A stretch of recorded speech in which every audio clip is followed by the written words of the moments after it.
What's up, team? We're back with another Seeing Through Gebser video. Once again, I feel like I'm always starting these later videos out with the same way, and I apologize for the long wait. I didn't realize it had been 2 weeks since my last Gebser video, so I apologize for that, guys.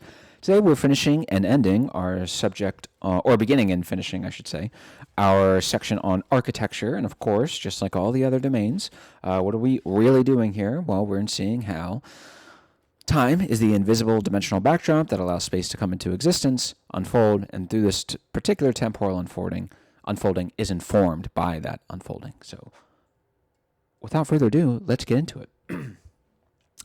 Architecture today is the preeminently sociological art, even to a much greater extent than music. Music builds and sustains the community mostly through emotion. Contemporary architecture, on the other hand, structurally determines the mode of social life. Cool, huh? To what extent this holds true is evident from the writings of Frank Lloyd Wright and Le Corbusier. Come here, girl. Give me that Corbusier. One of their basic concerns is solving the problem of the individual versus collective in such a way as to remove the individual from the destructive dualism. Immanent in the sociological endeavors of architecture is an aperspectival inception. Yet despite the importance of this aspect, we prefer to begin with the new structure of architecture. First of all, it is most important to inquire whether time does or does not have a role. If it does and is expressed architecturally, without signifying mere social purpose, then certainly the problem of opposites must also have been unmistakably resolved in architecture. At the same time, it would demonstrate the attempt to attain a rationality in architecture. That's another thing. There's some pretty cool connections here. And I think there's some symbols in this section that really kind of unlock what integral consciousness is. So don't skip through this episode. Let us proceed to deal with architecture in the same way we have dealt with other areas. The methodological inquiry into the same problems appearing in the various areas of contemporary expressive forms will, in addition, appeal to all who rank methodology above the still too infrequently practiced diaphony. Thus, for the investigation of the new architecture, it is essential that the three following concerns have a decisive significance. 1. Tell me if you've heard this before. The question of time, transmuting the previously valid architectural understanding of space. 2. The question of dualism, solved architecturally in some salient form. And 3. Irrationality, transparently permeating recent architectural endeavors. Let us turn to the first question, the problem of time. We shall disregard here theoretical writings, particularly as we find few theoretical suggestions on this subject in the limited literature at our disposal. The work of S. Gideon, Space, Time, and Architecture, however, would seem to set a new standard in this respect. How much of this work of architectural history is indebted to the thought of recent physics is obvious from the title. Yes, I was about to make a comment. That's a pretty good title for Gebser. I can imagine him trying to learn about architecture and seeing the title Space, Time, and Architecture. All right, let's start there. Let's see. Recent physics is obvious from the title, which can be considered a deliberate parallel to A.S. Eddington's book on relativity, space, time, and gravitation. So yes, there are connections between physics and architecture. We have space, time, and gravitation, and space, time, and architecture. Now, of course, the similarity is more than terminological likeness. Gebser has made that point very clear. So the point is we're talking about space-time. Gideon's evaluation of perspective in the space conception of the Renaissance and the fundamental role it has had is in full agreement with our own. He speaks of the, quote, dissolution of perspective, unquote, and the transformation of space into space-time evident in Cubism. We'll get to that in the next section. Frank Lloyd Wright points out that in the new architecture, space is measured in a new way, namely by time. So, of course, just like in this section, just like the other ones, the point of this little subsection is to make clear that time as a new element, as a new dimension, however you want to describe it, is here. And when Frank Lloyd says something where it's like the new standard of space consists in space measured in time. Well, this is what Gebser's trying to do. He's trying to make it clear that we're swimming in 4D waters here. We're no longer in the traditional 3D rational architecture world. All right, this is Gebser. With reference to the effects of mechanization and the automobile on the new urban settlement and planning, he notes, quote, it is significant that not only have space values entirely changed to time values, forming a new standard of measurement, but a new sense of spacing is here, unquote. How is this manifest architecturally? By the widespread validation and application of the maxim form follows function. Form follows function. Incidentally, the functionality expressed in the formulation FFF is frequently misunderstood because of a non-dynamic, pragmatic, and goal-oriented interpretation. So form follows function. Let's talk about that for a second. So what that means is, rather than the function being subservient to the form, which is to say that the spatial structure or constitution of this building is its own separate, isolated thing, we're switching to now in architecture. Now, the function is predominant, and the form follows, emphasis on the time. Follows in this case would be a reference to temporal, or to time, really, some sort of temporal element, as opposed to like a spatial object. I'm a follower. So what that means is, in my opinion, if form follows function, function to me puts everything in movement, and that to me signals time, because all movement unfolds according to some sort of time. So rather than viewing the building as a mere architectural product and humans are almost like an incidental part of it, really we have the building itself and everything can follow from that. No, we're integrating the building and the human, and the form is now following the function rather than the function following the form. So there's a switch there. And again, I think this emphasizes time, not only because we have follows in relation to time, but also it does kind of put things into action, right? And we're going to see that play out later on in this section. Since the temporal aspect in architecture can manifest itself only as dynamics and movement, it is revealing that a specific type of construction was to be of lasting influence even in America. It broke away from the static and spatially bound mode of construction. We refer to the German pavilion at the International Exposition in Barcelona, designed by Mies van der Rohe. Okay. So we have figure 46 here. Let's see what we got. All right, I'm trying to get it. No. So we got this one here. So notice how open this building is. Notice how it's not like an old Gothic cathedral or something, this boxed-in, dark, isolated place. The structure is still there. There's obviously a certain degree of perspectivity here, there's no doubt, but there's a certain degree of movement and openness, or I should say, there's a certain degree of movement, which signifies time, and that movement is created or conferred by the openness. No longer are buildings just these giant boxed-in boxes. Now they have box elements to them, but they're also open, and people can move, which is to say according to time. So we have enough of perspectivity here, where there's clearly a structure and space and all that, but there's also a certain degree of openness. We have closed and open simultaneously, and that is evident in the new architecture, as opposed, obviously, to just the traditional, rational, closed-in way of doing things. Hopefully you guys could see that. If you guys want to look up Mies van der Rohe, M-I-E-S, van der, D-E-R-R-O-H-E, German Pavilion at the Barcelona World Fair, 1929. Go ahead. Elizabeth Mock of New York's Museum of Modern Art observes about this edifice, quote, he, Mises, proceeded in a brilliant and original manner of his own which was received with special enthusiasm in the U.S. Roof and walls freely placed in relationship to the regular pattern of the supporting columns, becoming independent planes intersecting to define a continuous flow of space. Here was something of Wright's emphatic shelter and lively interpretation of space, but also a lightness and orderliness and a differentiation between structure and wall planes, which was closely related to Le Corbusier. Let's repeat that for a second. Roof and walls, which obviously would be a reference to the traditional 3D walls and divisions, right? Divisions and walls between.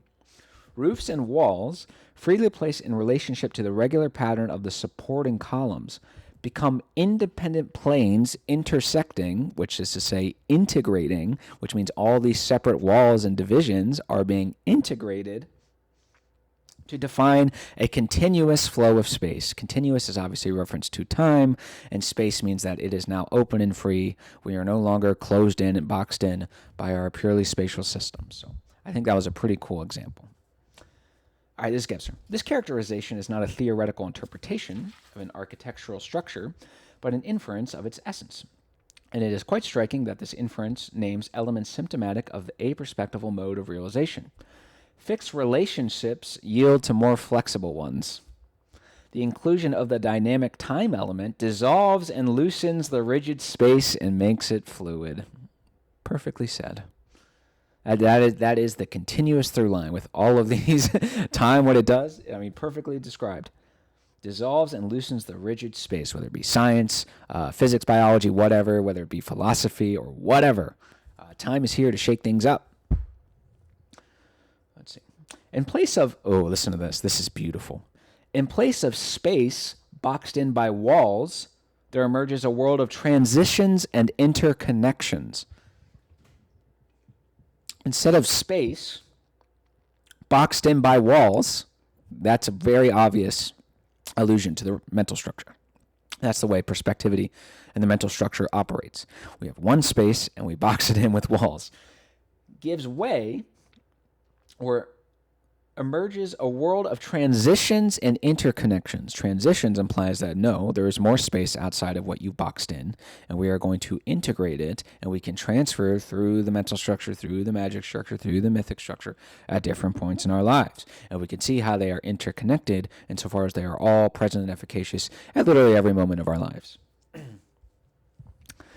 Separations, in a totally rational sense, are replaced by a fusion, and the abstract space becomes a concrete space-time continuum, emanating with unhindered lightness. Separating and dividing wall planes are clearly distinguishable from the structure.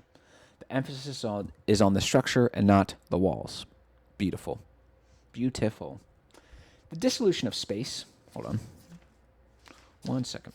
The dissolution of space, effected by the eruption of time, is nowhere as striking as in the new creations of architecture. In this sense, it is definitely four-dimensional and aperspectival. Skip ahead a little bit. Or better, expressed in architectural terms, the new architecture is aproportional. Interesting. Actually, let me go back. In this sense, it is definitely four-dimensional and aperspectival. Certainly at a first glance, our perception, accustomed over centuries to frozen quote-unquote harmonious proportions, will not take kindly to the new quote-unquote functional as well as organic architecture. It is no more harmonious, in the old sense of the term, than the music of Schoenberg, who demonstrated that harmony, in the old sense, is of secondary import. It is aharmonious and not inharmonious. Or better, expressed in architectural terms, the new architecture is aproportional.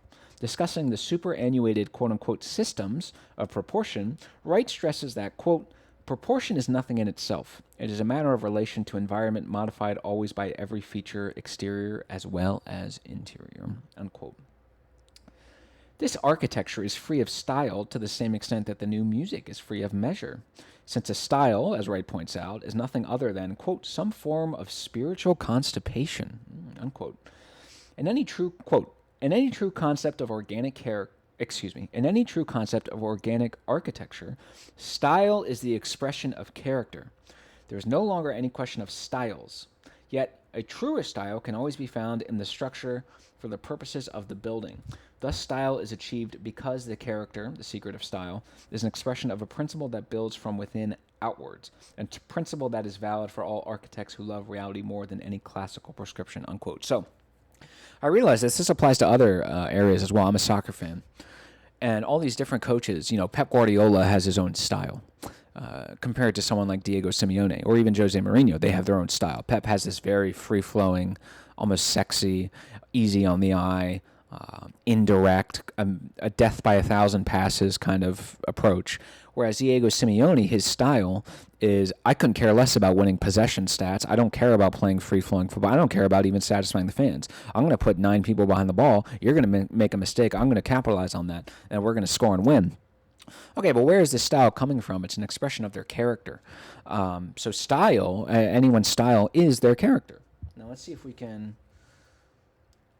But now he's saying that's the traditional understanding of style. But what I think Wright is saying, a truer style can always be found in the structure for the purposes of the building. So rather than just the form, what is the structure of the function for the building? That is where the style is truly expressed. That integration that we talked about. No longer are we just doing form. Form follows function. And the style, your character, can be expressed on this surface level, the traditional way, or it could be the underlying structure that brought this building and its function into being in the first place. Thus, a style is not a pattern or a superior norm imposed from outside, but it is a quality of an inner certainty of character. There you go.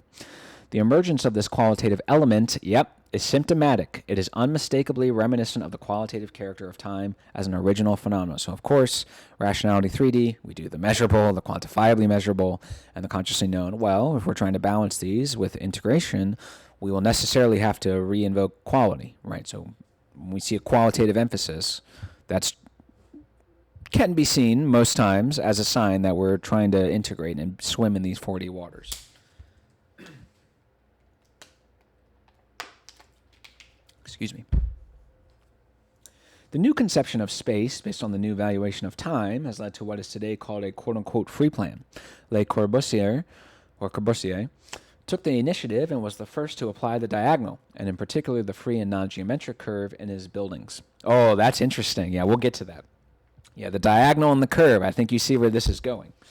A beautiful example of this application of the free curve is the Brazilian pavilion at the New York World's Fair 1939 by Lucio Costa and Oscar Niemeyer Soares, figure 47. All right, check this out. Okay, hold on. Let me see what I wrote, actually. That's right. So this is figure 47. This is the Brazilian pavilion that he's talking about. What you want to notice when you see this, notice all of the curves. Notice how it's not necessarily just boxed in that we talked about earlier. That is the traditional rational way of doing things. We have a curve. Let's see if I can find it. We have a curve right here, and we have a curve right here, right? So, of course, when we say a curve, a triangle isn't really curved, is it? Not really. But you know what is curved? A sphere, a 4D sphere. And we know that the 4D sphere is the symbol of integral consciousness. So the curve inherent that constitutes the element of curvation that constitutes the 4D sphere is being expressed even in the new architecture with those curves that we just talked about. This creates a more open and dynamic rather than a open space boxed in by walls that we described earlier. And of course, we know that the sphere is efficacious and present because these structures and consciousness is shaped like a sphere. Because without the sphere closing in everything on itself, well, then the magic and mythic structures and the mental structures, they wouldn't be part of our lives in every moment of our lives, would they? Because they'd all be receding and therefore less efficacious. But they're not. They close in, which means they stay contained and therefore efficacious and present. And we see that expressed in the architecture. Okay.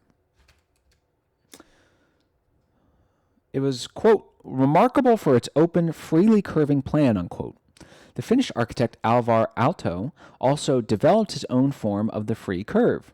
Rigid and spatially fixed ground plans give way to those which are open, free, and moving. Again, philosophers, this is the open philosophy that we talked about, and this also corresponds to Heidegger's thrownness. We are thrown into this world, which is to say it is now open as opposed to being placed delicately into a protective spiritual enclosure that the magic and mythical structures had us do. That's gone now. We have been opened for better or worse, which is to say thrown.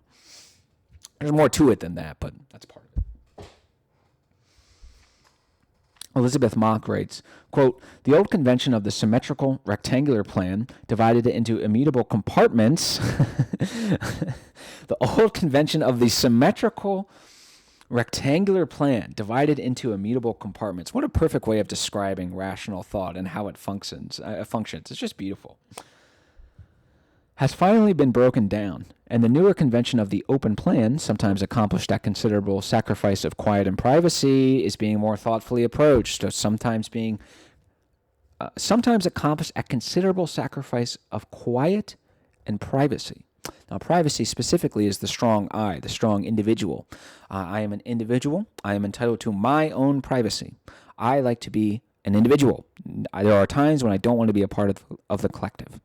That is a product of the mental structure. You would never see that in the mythical, magical structures because we're all one. Okay. With his own buildings, as in his multifamily houses in the Doldertal, Zurich. Oof. Let's see. Did I miss figure 48?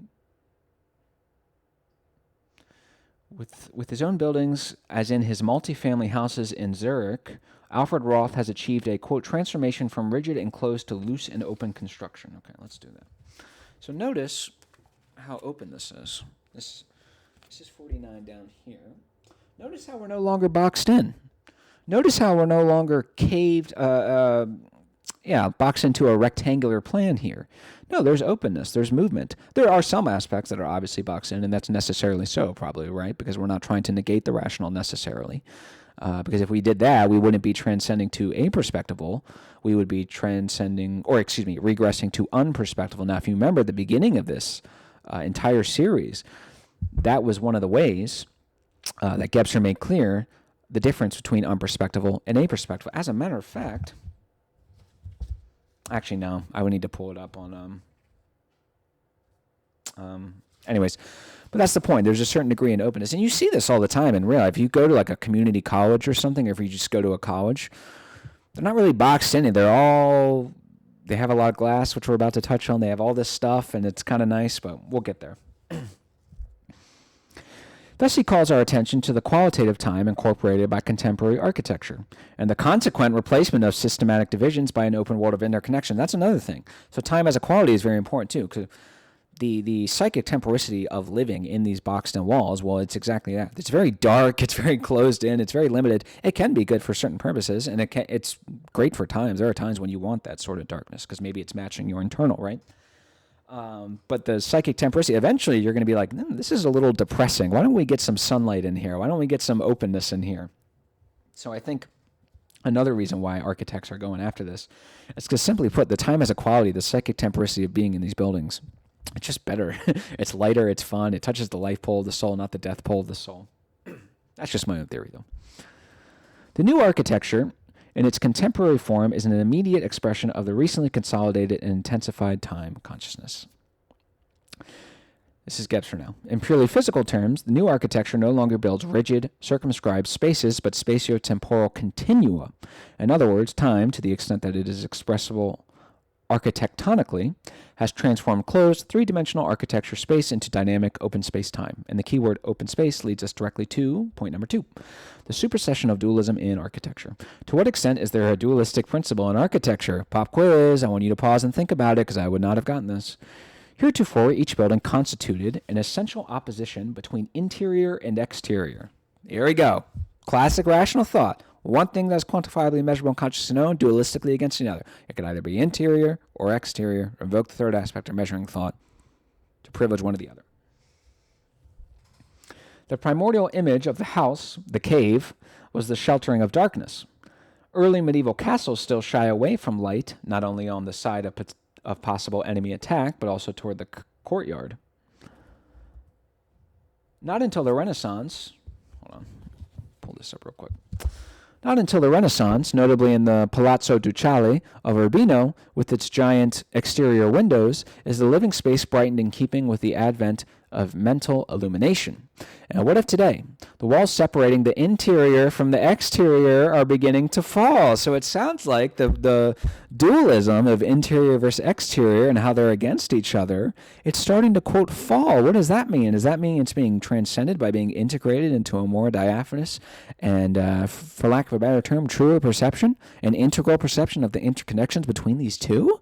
Is that what you're suggesting, Gebser? Let's see.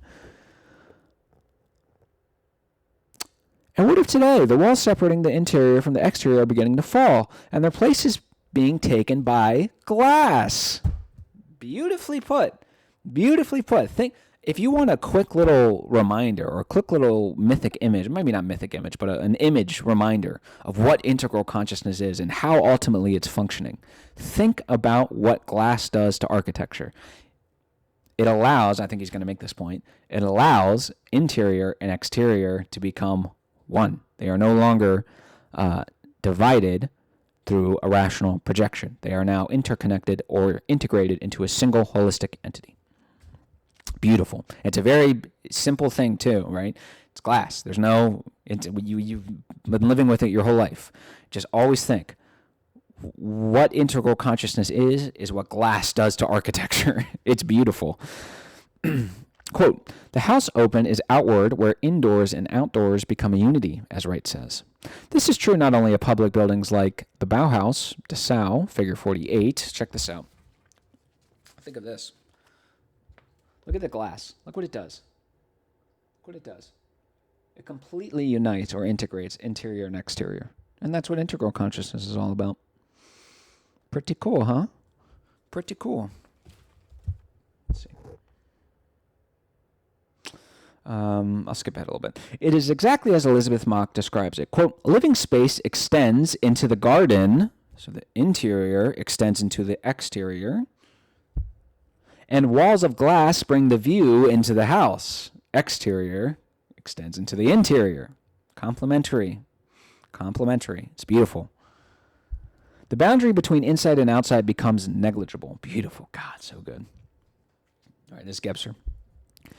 A more striking form of the supersession of the previous dualism between interior and exterior is hardly conceivable, since it is achieved in man's most private domain, his domicile. Seclusion and isolation are relinquished. Man not only begins to think and play music in the open, but also to live and dwell. Hello, modern Gen Zers and millennials. God, if you guys are going to listen to music on the subway or something, at least listen to something good. You guys are listening to trash. NBA Youngboy and Future and Young Thug, or one of the trillion rappers that just rips off Future or Young Thug. Stop doing this. Terrible. God, so bad. Fuck. Wright's expression,